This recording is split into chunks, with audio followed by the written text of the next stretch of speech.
Hello, Dental A-Team listeners. Dana and I are back at it today. We are bringing you some fantastic information today, if I might say so myself. Dana, thank you so much for being here with me. I know we both had calls. You've had a million calls. You have a ton of clients, and you had so many calls already this morning, and then you pop it on podcast to just give away more information. So thank you for being here with me. Thank you for giving me this time this afternoon. What do you have going on this weekend? It's Friday for us right now. I don't know when this is dropping, if it'll be a Friday or not, but what do you have going on this weekend? Because I think the world needs to know. I was very excited, and I'm going to need a picture of your outfit. Oh, thanks. I'm super excited. We are going to PBR tonight. It's one of my kids' most favorite things. And I will say in Tucson, they do it up. They do get a lot of the top bull riders across the country. So my kids are pumped for that, and indoor fireworks and country music. And so Ooh, dang. we are pumped. I know. I was like in my morning Friday five, yeah, everybody, I'm super excited. Yeah, I'm excited. My sister and I went to PBR a couple years ago. It was up here in Phoenix, and it was fun. We went as like, I don't know, it's something to do, but we were like hyped by the end of the night. It was like 2 hours, like 10, 11 p.m. And I was like, what else are we doing tonight? Like, where are we going? So I was like your kids, so I get it. Yeah, super And my fun. feet hurt because I wore her boots, and that was the wrong idea. So it's Mm-hmm. fine. It's fine. Well, you have PBR. I have Mariah Carey tonight. You didn't get to hear that. I know. Mariah Carey's Christmas concert, and I told the team this morning this is not meant to be political or offensive to anyone. This is just true from my heart. Mariah Carey is to me what Taylor Swift is to all the Swifties of the world. Yeah. I am not, I think Taylor Swift is fantastic. I do love her music. I think she's great. But to me, Mariah Carey is that. So I'm Ooh, I have excited. such pictures then. Yes, yes, we'll exchange pictures. You got PBR, I got Mariah Carey. We've got it on lockdown. This is gonna be a fantastic night. I hope all of you are doing something fun, whatever day this might be that you're listening to this. I hope that the weekend that we recorded this, you did one of those two things if you're here in Arizona. And really, we're looking at fun things towards the end of the year. This time of year is wild. I feel like this weekend specifically, I've had like 16 different things come up that people are like, can you do this? Can you do that? And I'm like, oh my gosh. Plus, I fly on Sunday, and I'm like, I can't cram anything else into the amount of time that I have remaining for the year.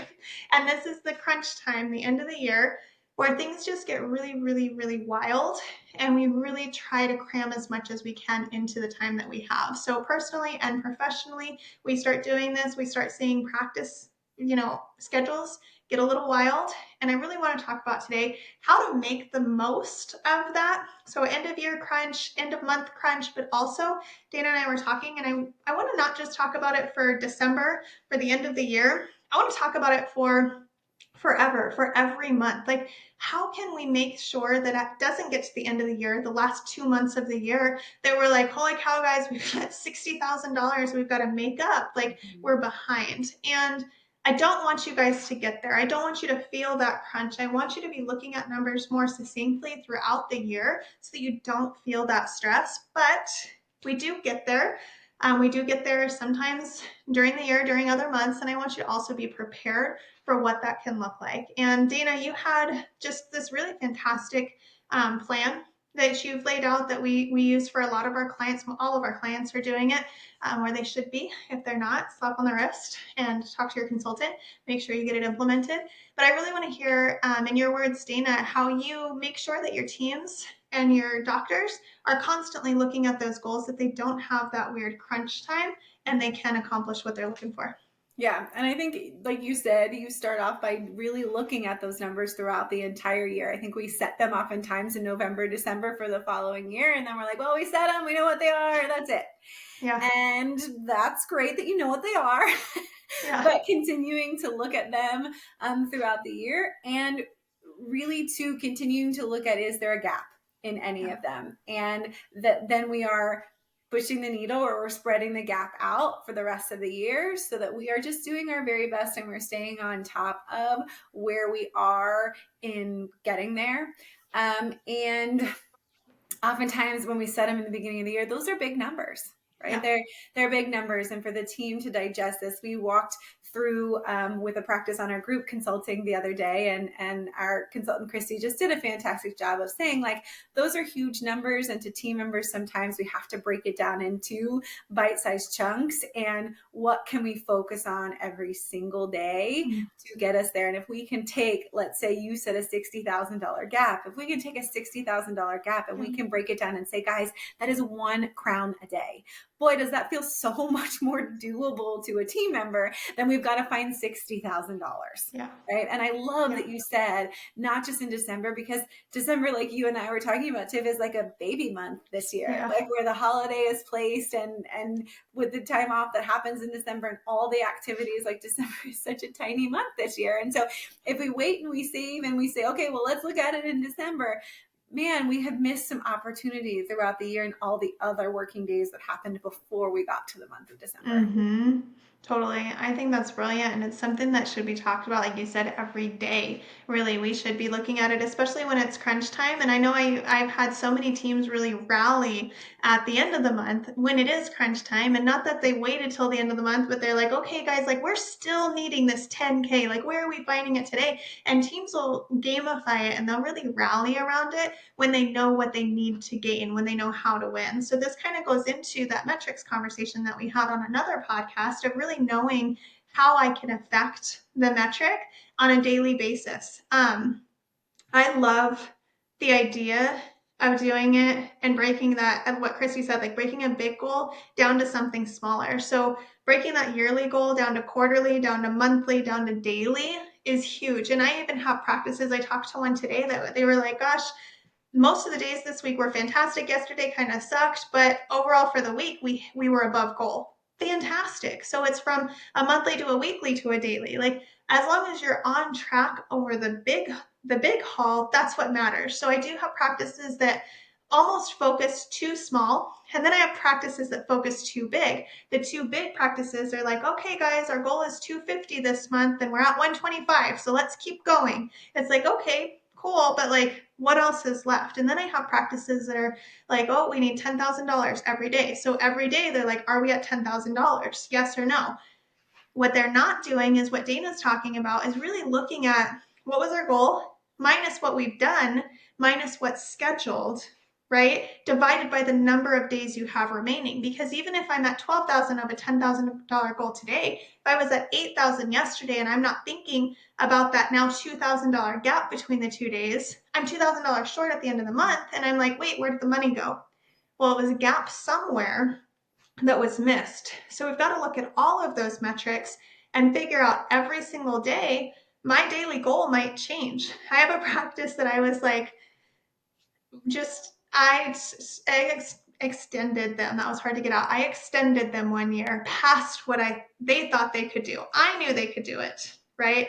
But they had like a $9,000 a day goal. They had 3 hygienists and they had 1.5 doctors at a $9,000 a day goal. And I was like, no, you guys can do 12. And they were like, no freaking way. And I was like, we're doing it. We're freaking doing it. I'm going to show you how. I'm going to tell you how to get there. I'm going to hold you accountable. We're going to do it. And they did. But then next week, I get a text from the front office gal, the treatment coordinator, and she's like, sad to say that was really easy. And I think I know, because you just didn't know what you were capable of, because we weren't looking at the numbers before. You had no idea that you were surpassing $9,000 on the regular. You guys were already doing it. You just didn't know. So I put that $12,000 in, blew your minds. And now you guys are like, wait a second, this was really easy. Actually, Tiff, we could do more. You totally can with the right scheduling, with the right pieces put into place. But if we're not looking at it, we have no idea where we can go. So taking those pieces throughout the month, on the 5th day, you might see, hey guys, we're a little bit behind. We need to add $2,000 each day. Great, our $9,000 goal is now $11,000 until we get above that. But looking at it every day and making sure we do know what that gap is.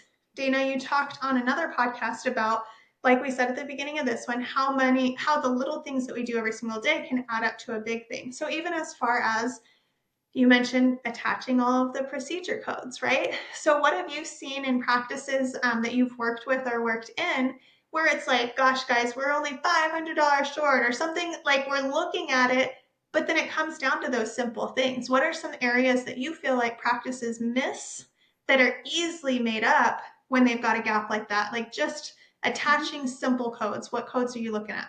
Yeah, x-rays for sure. Anything as far as adjunct services. Sometimes we're like, well, I'm just going to irrigate just this quadrant. Well, you irrigated them, right? Or bundling perio things so that like Yeah. our perio patients to get the best results also have laser or ozone or stellalite or all of the other perio adjunct services.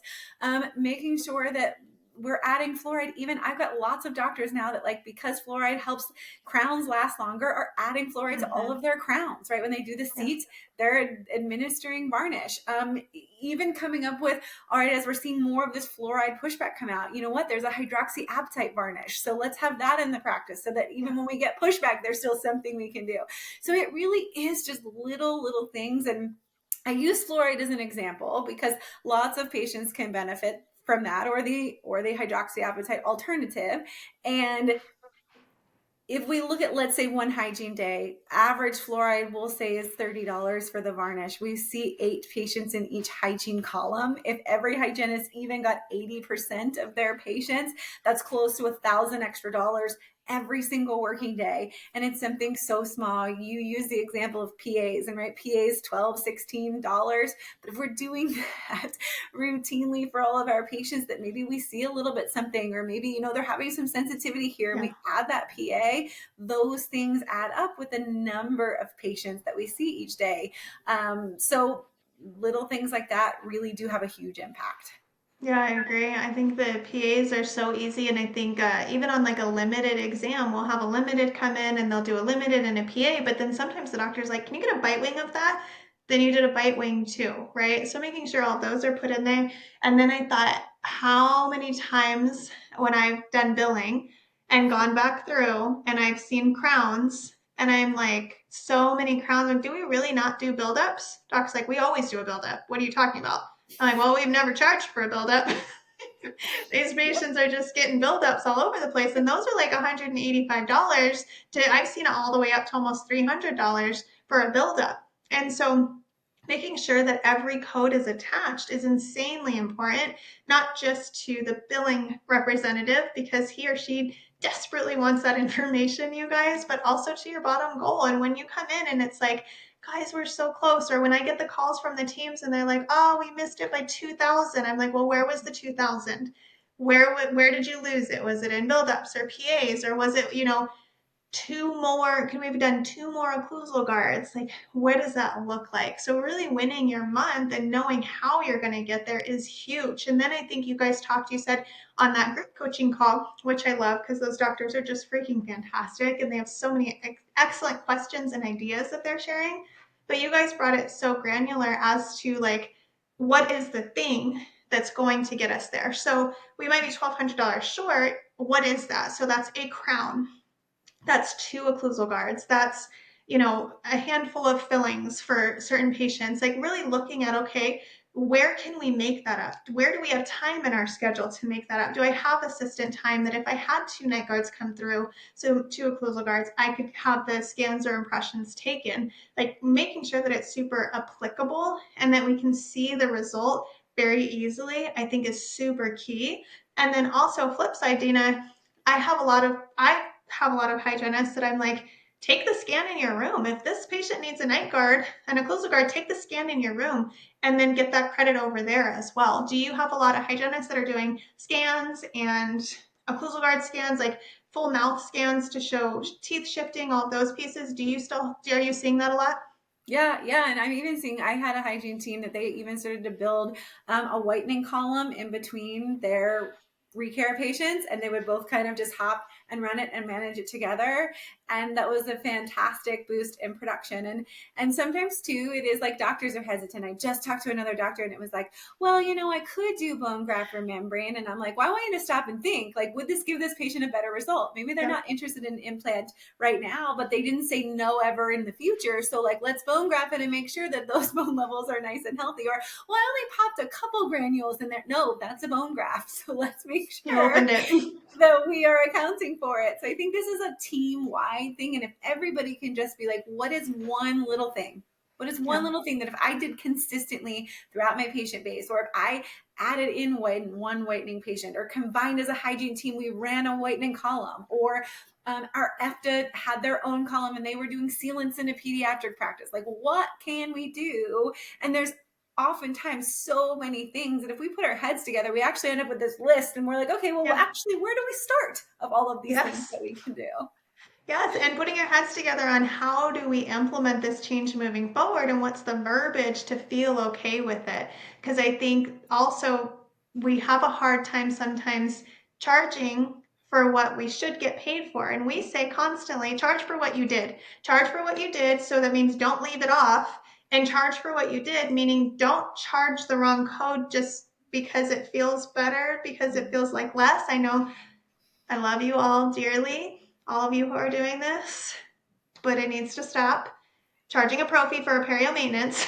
Just do a perio maintenance. If this patient is a perio maintenance, if this patient has pocketing, if they have all the pieces that add up, they had SRP, they have all of those pieces. And you guys, this drives me insane, and I'm not a hygienist, so tell me if this is totally out of line. I am okay with it. Write me, email me, Dana, call me out on it now. I don't care. But it drives me insane when I see hygienists time over time over time say, okay, well, I'm going to do it this time, but really if it's bad next time still, I'm going to SRP. I'm going to do a 1 to 3, or I'm going to have them do 3 pro fees because really they need limited scaling, but I don't want to have to tell them that. Or I think I can do it with the pro fees. Like, oh my gosh, I think we get caught up in not wanting to make a patient feel some certain way. And we actually are doing them such a disservice, in my opinion. If I have perio, tell me I have perio. If I need limited scaling because I have had a body change, my physical body has changed because guess what? I'm older than the last time I was here. I'm on different medications or supplements, or my breathing changed. I lost weight. I gained weight. I stopped sleeping at night. So many things add up to changes in our mouth that we don't give credit to. And then we charge for the lesser because we feel bad. We feel guilty. That's my assumption. That's me putting an assumption into the world. But for the love of all things that are holy, I implore upon you, charge for what you're doing. If you do a CBCT scan, charge for that. If you do a pano, charge for that. Charge for whatever it is that you're doing, and stop charging for the lesser just to pad something. Now, if you want to charge it out and you're like, hey, I don't want to charge you for this, then do a write-off. But do a write-off so that you see how much of that you're writing off and giving away as well. Because when you charge a pro fee, when it should have been a perio maintenance, you're not seeing that $60 to $100 difference of money that you're writing off every month that you guys are owed because you did the work. That's my soapbox. Dana. No, I will join you in that. I will agree with you. Same thing. I was even the classic hygienist who, if you came with too much buildup, I would say, I need to see you every 3 months instead of every 6 months. You're still a profi, but you're just a heavier builder, and I only have an hour with you, and I refuse to run 15 minutes into my next patient's appointment when I could see you more frequently. So, yeah, Yes. you do what your patient needs. And if you're prepping the patient, and if you're like, oftentimes you're like, well, they're just going to be surprised, or they're going to be shocked that they need this time. Well, no, because you build that into the entire appointment, right? You're Yeah. saying those perio charting out loud. You're making them say, like, if you hear 4s, hey, those are warning signs. If you hear 5s, we're in a little bit of hot water territory here. So have the conversations that are needed to be had, do the services that are needed to be done, and bill accordingly. I agree. And doctors, the same thing goes to you for those buildups, for those x-rays, for those just to fix whatever it is. Charge for what you're doing. If you did a buildup, put it in there. If it wasn't treatment planned as it was needing a buildup, then guess what? Have the conversation with the patient. Hey, we weren't actually able to save it. We thought we were going to be able to, but once we got in there, it was a little bit deeper, a little bit bigger. And for the stability of this tooth and the longevity of your crown, the money that you're investing, we had to do a buildup. Period. It's not that much, you guys. It is on the long run to you, because if you're giving away 10 buildups, it's over potentially $2,000 a month. Just charge for it. Do the right thing, charge for it. So that's not just a dig at hygiene. That is everyone. Charge for what you're doing, code for what you're doing. Make the best of your months by looking at what that gap is and how can we get there. And then look back and think too, how did we get here? Is it because we forgot to charge for things? We were missing things? Do we have open hours? Do we need to tackle something within the scheduling or the treatment planning? Like really look at the trends of the practice, not just what can we add same day always. That's a huge benefit and something I want you to be looking at, but look at the trends that also got you there. So take all this information. Our soapbox is done, you guys. We are stepping off of it. We are done for the day on that one. I hope you gained some value. There are some amazing tips within this. We do work with clients constantly on these same pieces. And if you have questions on what you should be charging for or shouldn't be, we can help with a lot of those. We don't know all the legalities for every single thing, but we do know how to look really hard and find information and help you out as best as we can. If we don't, we know the people who can help you and we will always direct you in that direction. So hello@thedentalateam.com, message us there, message us on socials, whatever avenue you want to take. Drop us a 5-star review below. Let us know how much you loved this. Dana, thank you so much for joining me on my soapbox today and for all of the invaluable information that you had to share today. This has been so much fun. Thank you. Awesome, you guys. Can't wait to hear from you. I hope you have a stellar rest of your day and into the week or weekend, whatever that looks like today while you're listening to this. And we'll catch you next time.